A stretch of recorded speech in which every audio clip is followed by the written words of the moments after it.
Drama serial घर से जहां ड्रामा की कहानी ने लिया एक इंतहाई संजीदा मोड़। हालिया के साथ ने नाजरीन को काफी जज्बाती मोड़ पर ला खड़ा किया। अम्मार ने अपने ही बहनोई असद का कत्ल कर दिया। बख्तियार की अपनी ही बेटी बेवा हो गई, लेकिन बरकत बीबी का गरूर अभी तक नहीं टूटा। बिनिश का गम किसी तौर पर भी कम नहीं हो रहा, क्योंकि इसका महबूब शोहर इसके अपने ही भाई के हाथों कत्ल हुआ है। निशवा बिनिश के गम में बराबर की शरीक है और इसे हौसला भी दे रही है। दूसरी जानिब अम्मार अभी तक अपने हवास में ही नहीं है कि इसने क्या किया है, और इसने जो भी किया है इसे कुछ समझ में नहीं आ रहा कि इसने ये सब कुछ क्यों किया।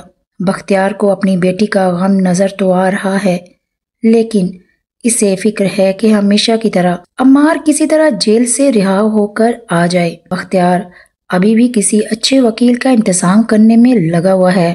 बख्तियार एक वकील से बात भी करता है, लेकिन इसे ये बताया जाता है कि ये केस इतना आसान नहीं है, और अगर इस केस को बैरिस्टर बुरहान ले ले तो ये आसानी से लड़ा जा सकता है। अब बख्तियार के लिए ये बहुत मुश्किल है कि वह बुरहान से अपने बेटे अम्मार के केस के बारे में बात करे। दूसरी जानिब बिनिश के ससुराल वालों ने इसका बेटा छीन लिया है और इसे घर से निकाल दिया। अब बिनिश बहुत बड़े गम से गुजर रही है, क्योंकि वो अपने बेटे के बगैर नहीं रह सकती। एक साथ में दिखाया जाने वाला है कि बख्तियार अपने बेटे अम्मार को रिहा करवाने के लिए अब बुरहान के पास जाता है। इसे मालूम है कि बुरहान को कैसे इस केस के बारे में कायल करना है। बुरहान बख्तियार अहमद से कहता है कि आप मुझे ये केस लेने के लिए कह रहे हैं, लेकिन अगर मैं ये केस हार जाता हूँ तो फिर क्या होगा। बख्तियार कहता है कि ये तो कभी हो ही नहीं सकता कि बैरिस्टर बुरहान कोई केस लेता है और वो हार जाता है। बख्तियार यहाँ बुरहान की कमजोरी का फायदा उठाने की कोशिश भी कर रहा है कि मुझे मालूम है कि तुम निशवा को अभी भी हासिल करना चाहते हो।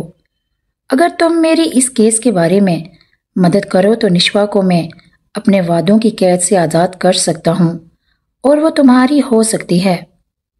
बुरहान ये सब सुनकर बख्तियार को गौर से देखता है और सोचता है कि किस कदर कम ज़र्फ इंसान है कि खुदगर्जी की इंतहा तक पहुंच गया है ये शख्स अपने बेटे को बचाने के लिए। इसे अपनी बेटी के उजड़ने का तो ख्याल ही नहीं है। बुरहान बख्तियार अहमद को कहता है कि निशवा और इसका जो भी मामला है, इसका इस केस से कोई ताल्लुक नहीं है। निशवा एक मजबूत लड़की है और वो कोई आम चीज़ नहीं है कि इसे जब चाहो किसी के नाम कर दो। बहरहाल बुरहान ये केस लेने के लिए हामी भर लेता है। दूसरी जानिब बख्तियार अपनी बेटी बिनिश को कहता है कि वो अम्मार को अपने शौहर का खून माफ़ करने और इसे इत्तफाकिया हादसा करार देने में मदद करे, ताकि इस केस को मजबूत किया जाए और अम्मार को रिहा करवाया जाए। बिनिश ये सब सुनकर सकते में आ जाती है और अपने बाप से कहती है कि आप कैसे बाप हैं कि आपको तो अपनी बेटी नजर ही नहीं आ रही, और इसका बेटा भी छिन गया और आपको सिर्फ अपने बेटे की फिक्र है। क्या असद किसी माँ का बेटा नहीं था, और इसका क्या कसूर था जो इस तरह मारा गया। मैं अम्मार को कभी माफ़ नहीं कर सकती, क्योंकि इसे अपने किए की सज़ा मिलनी चाहिए।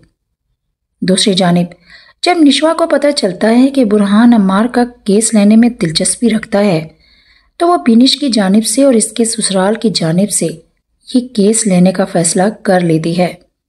घर में एक नई बहस छिड़ जाती है कि निशवा को ये केस नहीं लेना चाहिए, तो इसके पास भी जवाब मौजूद है कि अगर बुरहान अम्मार की जानिब से केस ले सकता है तो मैं बिनिश की जानिब से क्यों नहीं ले सकती, और फैसला तो अदालत ने करना है। क्या निशवा और बुरहान आमने सामने होने वाले हैं अम्मार के केस में, और कैसे दिफा करेगी निशवा बिनिश के केस का, और कैसे माहीन के केस को भी रीओपन करवाया जाएगा। अम्मार की किस्मत का फैसला होने जा रहा है, या मिलेगी अब इसे इसके गुनाहों की सज़ा। ये अगली एक साथ में दिखाया जाने वाला है।